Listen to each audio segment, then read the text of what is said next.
Hi, and welcome to This Week in East Brunswick, the town's own news and information program. With the end of the school year approaching, this week brings you a look at some of the news and events that have been taking place. First, we drop in at Lawrence Brook School and visit their International Festival. Next, over to Bowne Munroe Elementary School, where last Thursday, children's librarians from the East Brunswick Public Library stopped in to promote their Summer Reading Club program. Also in our studio, Information Officer Amy Fisher interviews Dr. Phyllis Klugerman on the school's adult education program. And from Churchill Junior High School, we'll have Anne-Marie Coyne on constitutional comments. Our regular features will include Peggy Ballister-Howell's garden tips, health facts with Robert Karlin, and information on losing weight. Consumer advocate Adrian Eisner will give you some tips for pool safety. But first, here's a quick look at what's on Channel 8 next week. Monday morning at 10, join Lenore Kulik for an overall workout on Look Great, Feel Great. At 10:30, local youngsters enjoy Stories from the Library. The Libraries of Middlesex County presents Kids Stuff, featuring Fifi the Mime at 7 p.m. Tuesday. At 7:30, it's Sports Talk with John Megliaro and his special guest, Lenore Kulik. Tuesday night at 8 p.m., About East Brunswick with the Mayor focuses on the Department of Parks and Recreation. Wednesday evening at 7:30, Dolly Vasta goes backstage for the Journeyman's presentation of A Second Wind on For Art's Sake. The Arts, a production of the Middlesex County Cultural and Heritage Commission, follows at 8. Join us again next Thursday at 7 and 8 p.m. for another edition of This Week in East Brunswick, and check the Channel 8 program guide for repeats of all of our shows. Also, please note that the Solid Waste Forum, held on June 10th, sponsored by the Home News, will be cablecast on Channel 8 next Thursday night at 8:30 p.m.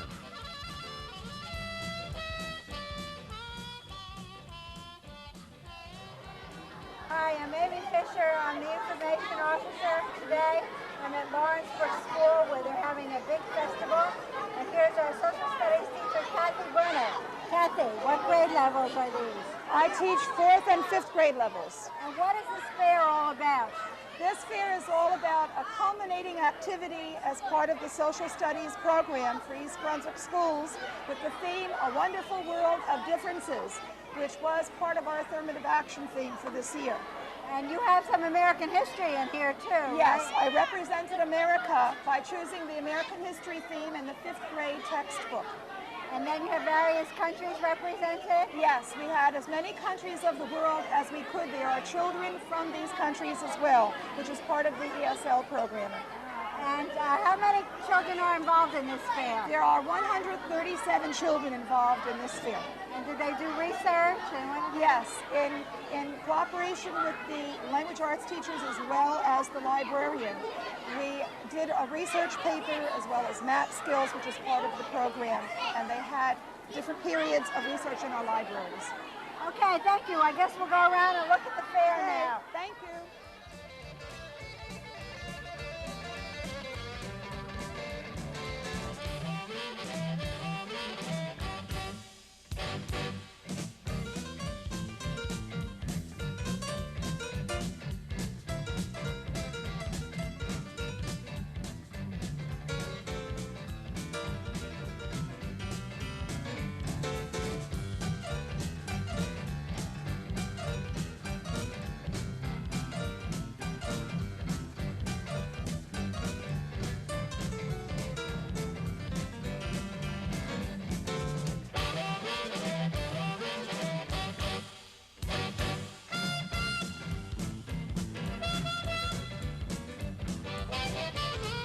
Last week, children's librarians from the East Brunswick Public Library, Fran Goodsight and Susan Pober, went on a bit of a promotional tour to the elementary schools in town. The visits are to make the youngsters aware of this year's Summer Reading Club, entitled Dragon Days and Reading Nights. The program, which started Monday, June 15th, will run through Wednesday, September 9th. Throughout the summer, special events will take place, such as puppet shows, theater productions, and film festivals. A special prize will be offered for the completion of reading your first book, and also daily drawings for other prizes. The club's finale will be on Sunday, September 13th, when Ronnie Griffith from the Brooklyn Children's Museum will bring live animals including snakes and tarantulas to the library. Remember, you must read to participate, and for more information and sign-ups, contact the Children's Department at 390-6789 or stop in during library hours.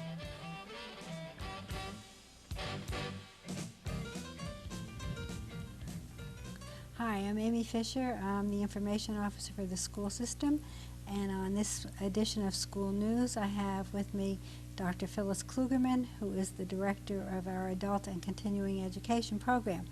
Phyllis is also the editor of this brand new publication called the Journal of Lifelong Learning Research. Welcome, Phyllis. Tell me about your little book here. How did that get started? Well, there seemed to be a need for more definitive information about some of the adult populations that we serve, including seniors and the handicapped, business people, professional people. And there's a lot of research that's going on, except that sometimes the information doesn't get to the right people doing the programming that can really utilize the information to get some good results for these populations. So the Association for Lifelong Learning in the state of New Jersey agreed to create this journal, and this is our first issue. It was 2 years in the making, but I think it was worth the wait. And you became the editor by acclamation, I understand. And you also wrote an article for this first issue. And you want to tell us a little bit about that article? Yes, there's very little research being done, probably in the world, on the adult mentally and developmentally handicapped learner. The reason for that probably is because there aren't enough of them in any one place in order for a study to be conducted. We're fortunate in East Brunswick that we have quite an extensive adult mentally and developmentally handicapped program that's been ongoing for the past 8 years. It has been already state validated, and we've produced some other documents on how to create such a program, curriculum guides, etc., that are utilized throughout the country by colleges and universities in staff training, and also we're starting to try and help other areas to create programs. Well, 8 years ago when we started the program, we really didn't know too much about it. As I suggested, there weren't any programs of its sort. So we did a study, an initial study in 1980, to see what was happening from the time the clients entered the program until the end of that year. And the results were very, very fascinating. They were encouraging, and we continued to expand our program and to do the things that the study results suggested. And I took the opportunity of this journal to do a follow-up study. And the results, once again, are very, very helpful. We have some of those clients that came out of institutions are now not only more independent, but we have gotten them to the point through some vocational training in the program, which was a later aspect of our programming, into competitive employment. We're kind of pleased with that. And that's our renowned bicycle and wheelchair repair program that you started there also. Now, our adult school has many other programs besides the program for the adult and mentally handicapped. What are some of the other things that we have in the high school? Well, there are a variety of programs, both for self-development and business, but let me just dwell for a minute on our business courses. What we try to do, as you know, this is a community service program in total, and we survey the community to see really what the needs are. The business programs not only give initial skills to people who have never been employed, but try and offer programming to upgrade skills, and we have a full counseling component where people can come in and get some support in how to interview for a job or to assess their individual interests so that they can direct themselves toward training and toward the kind of jobs that they might enjoy getting involved in the future. Now you're right now making plans for the fall semester, and when will your brochure be out? Brochure comes out the 15th of August. And then people can register either by mail or in the school in September? Right. We encourage mail registration because if they wait until in-person registration, a lot of the courses that they might like to enroll in might be full to capacity. And now you're taking registration right now for your new venture, which is trips, right? Yeah, we're kind of excited about that. We just started a trip program this spring with a couple of one-day bus trips that were very, very successful. And we have expanded that program to include 2 one-day bus trips, one to Philadelphia, which includes a cruise and a tour of Philadelphia, and another one to the Winterthur Gardens. Those are one-day bus trips.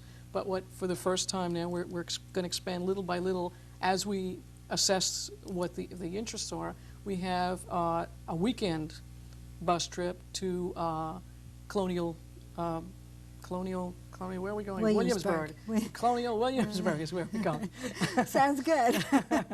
So people can register for that right now, and they Yes. just have to call the adult school office. At right? 254-4420, and we'll send out a circular that gives all the information and the particulars about Great. the trips. Okay, thank you very much for being here. Thank you for inviting me. Hi, my name's Anne-Marie Coyne, and I'm a freshman at Churchill Junior High School. I'll be bringing you this week's comment on the Constitution. My topic is the New Jersey Plan. When the members of the convention first were brought together, a struggle developed immediately. It was a struggle between the largely populated states such as Virginia and the smaller yet influential states such as New Jersey. The conflict arose when the matter of determining seats in Congress was brought up. William Paterson, a former governor of New Jersey, presented the New Jersey Plan as an alternative to the Virginia plan which Edmund Randolph had put forth. Since New Jersey had a small population, it favored having one vote for each state. Conversely, Virginia's large population favored votes which would proportionally represent it. As well as leaving each state with an equal voice in government, the New Jersey Plan provided for a plural executive to be chosen by Congress and a federal judiciary. It also said that the treaties and acts of Congress should be supreme law, and that if necessary, the executive had the power to call forth the power of the Confederated States when enforcing law. Patterson argued that his plan was the feelings of the people and would meet with their approval. However, many people, such as Randolph, Madison, and Hamilton, were quick to point out the many problems of Confederation which would not be solved by the plan.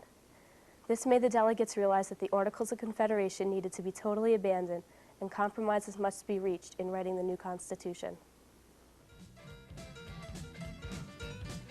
Hi, this is Peggy Ballister-Howells, Middlesex County Agricultural Agent. Right now we're in my front garden right by the traffic, so it's a little bit noisy, but we have lots of flowers here.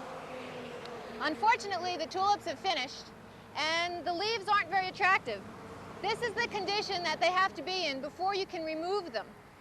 If you remove them any sooner, you weaken the bulb. Of course, the other option is you can just pull them out and sacrifice the bulbs, but they are expensive, and you may want to save them for a maximum of, say, 2 to 3 years. So this one has gotten very yellow, and at this point, you can just pull it right out and toss it, but make sure that the leaves have become this yellow. Now, daffodils are another problem because the leaves on them last even longer. Of course, the advantage is that instead of getting weaker from year to year, they get stronger. But planting between them is a little bit more difficult, but I'll show you how.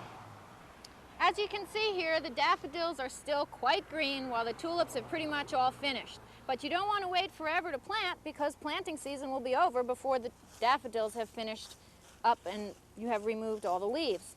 See, this one's ready to go. This one's quite yellow, but most of them are still green. So you want to move the mulch over. You want to use a little bit of fertilizer, just a tad. And then you have to be careful when you're digging up the soil not to dig so deeply that you disturb the daffodils. The bulbs are down about 8 inches, so you've got a fair amount of room to work. But still, you want to take care. Okay, now you've loosened up the soil. I'm going to plant little snapdragons here.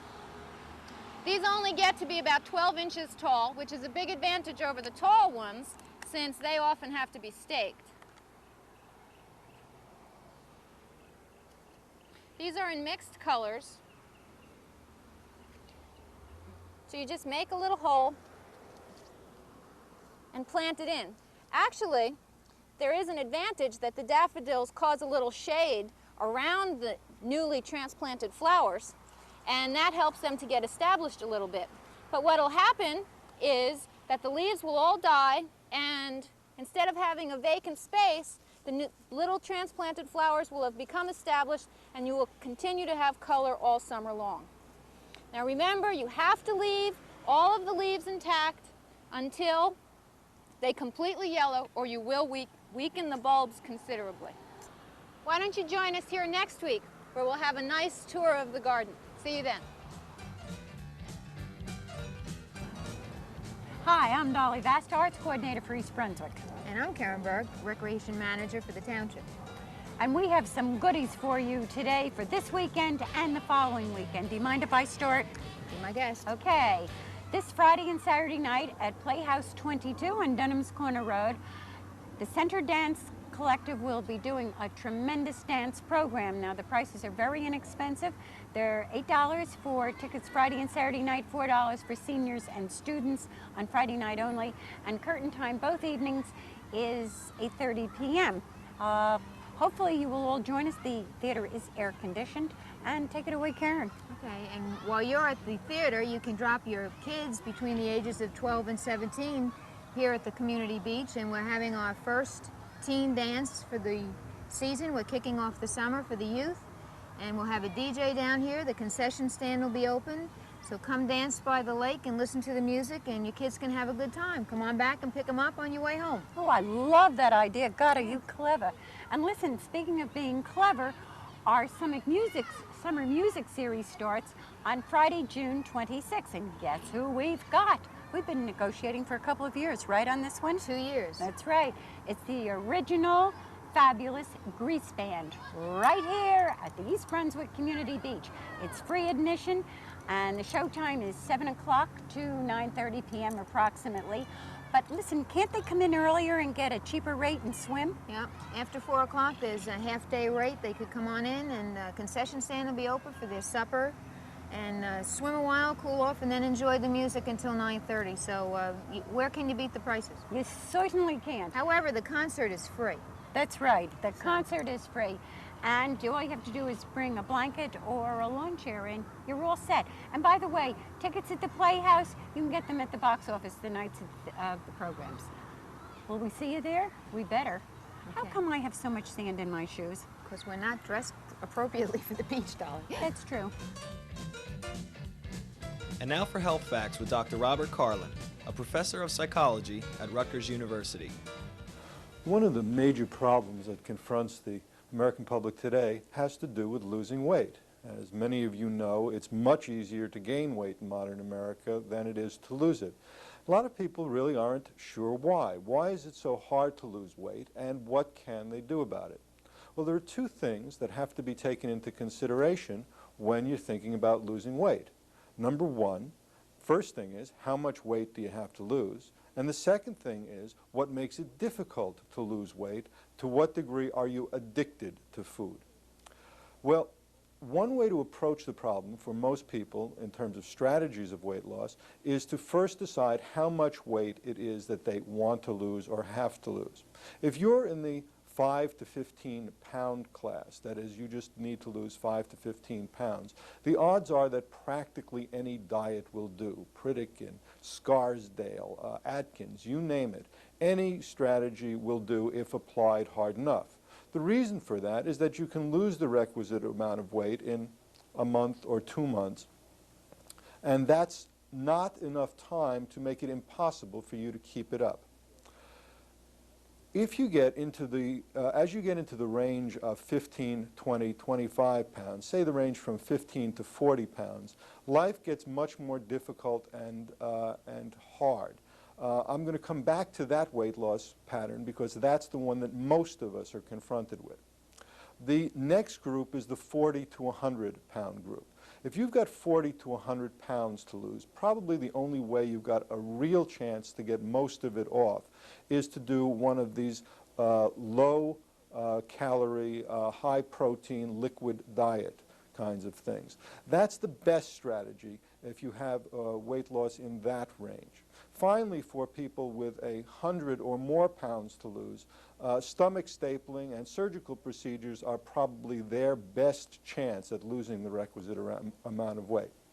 For most of us in the middle-aged and middle-fat class, we are in the position of losing 15 to 40 pounds. There, the real problem is craving. We have to stay on a diet for a good long time, but at the same time, we crave the things we like.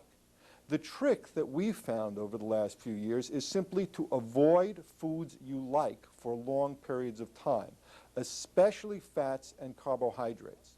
to stay away as much as possible from foods which you enjoy, because each time you eat something you enjoy, you tend to reinforce your desire for it and make that desire stronger. Weight loss turns out to be a difficult problem. Many people can't lose weight, and of those who lose it, most regain it. It's a difficult problem, but one trick is to avoid the things you like at all if you're trying to lose 15 to 40 pounds between now and Christmas.